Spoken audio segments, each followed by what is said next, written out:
besedo. Pozdravljam vsi skupaj.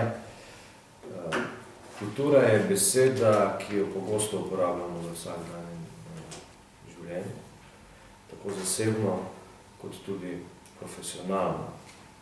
In je praktično tudi ena najbolj zlorabljenih besed v slovenskem javnem diskurzu. Uporabljamo jo povsod: pravna kultura, prehranjevalna kultura, poslovna kultura, menedžerska kultura, če hočete, kultura političnega dialoga, še bi lahko našteval.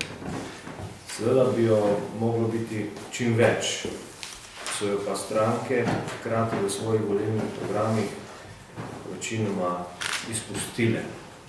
Slovenska ljudska stranka je na področju kulture v svojem volilnem programu, ki ga zaradi njegove izjemne operativnosti imenujemo tudi delovni načrt, temu področju kulture, vendar ne namenjala veliko pozornosti.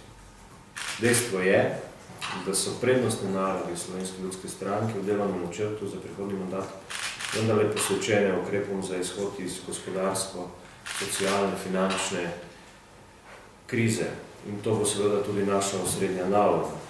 Vendar pa kljub tej naši osredotočenosti za izhod iz gospodarske krize nikoli in nikdar ne smemo pozabiti na kulturo, pozabiti na slovensko besedo in na slovensko narodno zavest.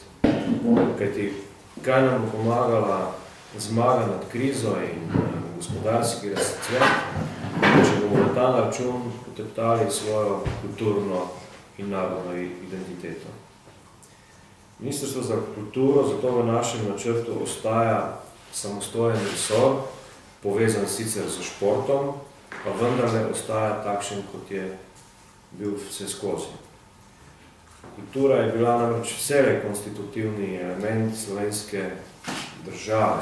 Gre za to, da se ta kulturna širina tega resorja ohranja vse naprej, od medijev do kulture, ki jo izvajajo javni zavodi, neodvisne produkcije in na koncu do kulture v vsakdanjem življenju, ki se kaže v različnih plasteh.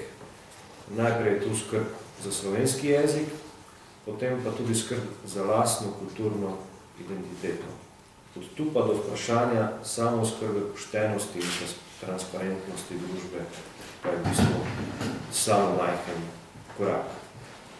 V našem delovnem načrtu smo navedli nekaj jasnih ciljev, nekaj jasnih ukrepov. Pri vseh teh ciljih so navedeni tudi roki, dokdaj bomo te zadeve izvedli, pa bom vendarle v tej točki predal besedo našemu zunanjemu strokovnjaku, gospodu Luki Novaku, da vendarle te naše cilje, vizijo v našem delovnem načrtu malo natančneje razloži in predstavi. Prosim.